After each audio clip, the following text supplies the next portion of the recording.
Bienvenue à ce numéro de l'émission Lumière. Aujourd'hui, nous poursuivons notre thème de la dépression.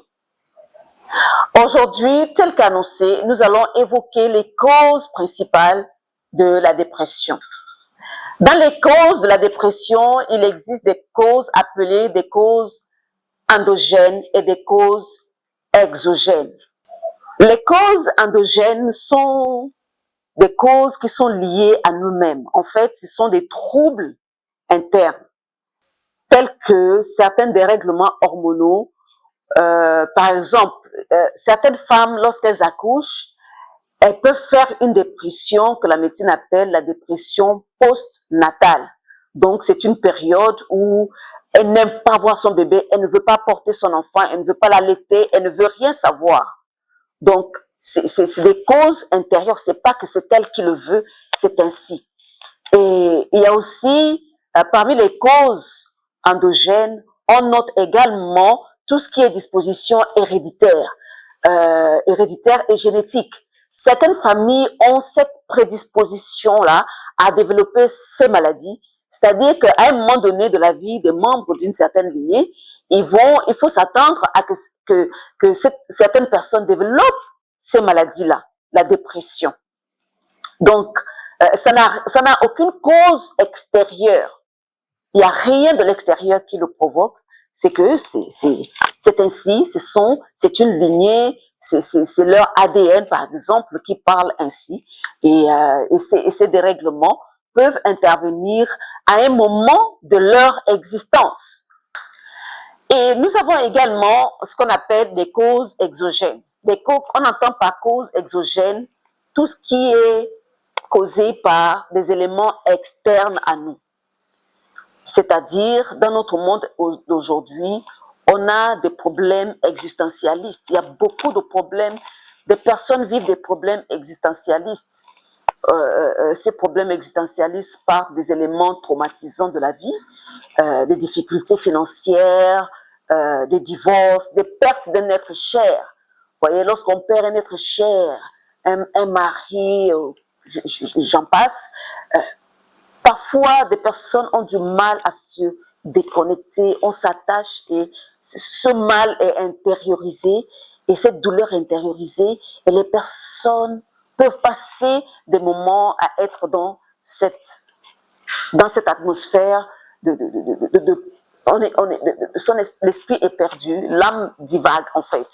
Et parmi les causes exogènes, on note également tout ce qui est mode de vie aujourd'hui. Des gens vivent beaucoup de stress, des stress chroniques, des harcèlements au travail par exemple, surtout chez les femmes.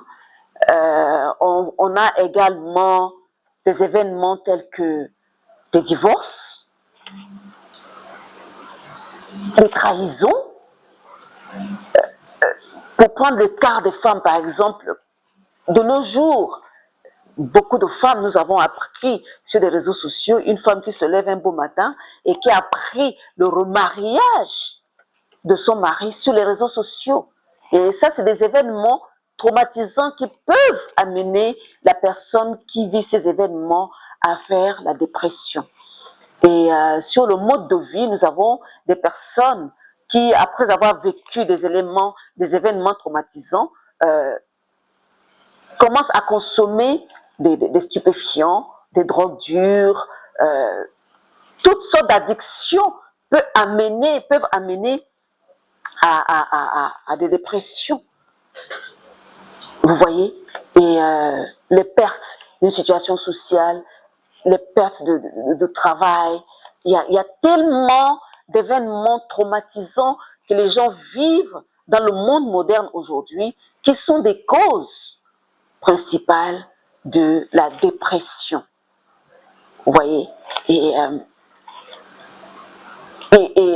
parmi d'autres causes externes, on a aussi l'isolement, la solitude. Beaucoup de personnes aujourd'hui, dès lors qu'elles ont perdu un statut social, une situation qui les a menées à être en vue, sont abandonnées. Donc, après, ces personnes sont isolées et il n'y a pas de soutien familial ni amical. Et des personnes sont complètement coupées de la société parce que elles ont perdu leur statut social. Et ça, c'est dommage. Parce que, par conséquent, ces personnes peuvent vivre la dépression sans que personne se rende compte. Sans que personne véritablement se rende compte. Et malheureusement, la dépression touche les adultes, aussi bien les adultes que les jeunes. Aujourd'hui, dans le milieu scolaire, nous avons des violences. En milieu scolaire, nous avons des drogues qui se promènent dans les milieux scolaires. Nous avons des enfants qui sont harcelés dans les milieux scolaires.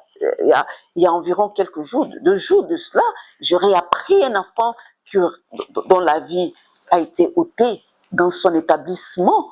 Et ça, c'est des événements, des parents qui vivent ces choses peuvent vivre, une mère qui est victime, qui subit une telle situation, peut vivre la dépression pendant une longue durée. Et malheureusement, une dépression qui n'est pas prise en charge peut devenir très dangereuse, vraiment dangereuse. Pour l'avoir vécu, franchement, la dépression est quelque chose dont il faut véritablement s'occuper. Dans nos sociétés aujourd'hui, malheureusement en Afrique, on n'est pas habitué. On met ça dans le cadre de... Elle a perdu la tête parce qu'elle a divorcé. Elle a perdu la tête depuis qu'elle a vécu tel ou tel événement. Mais ce n'est pas une perte de tête normale, c'est une maladie. Et quand on est malade, il faut se prendre en charge. Quand on est malade, il faut que l'entourage vienne en aide et s'en occupe. Voilà donc les causes principales. Alors, merci d'avoir regardé ce numéro. N'oubliez pas de liker, de vous abonner et de partager ces vidéos. Contactez-nous sur nos différents médias sociaux. Que Dieu vous bénisse.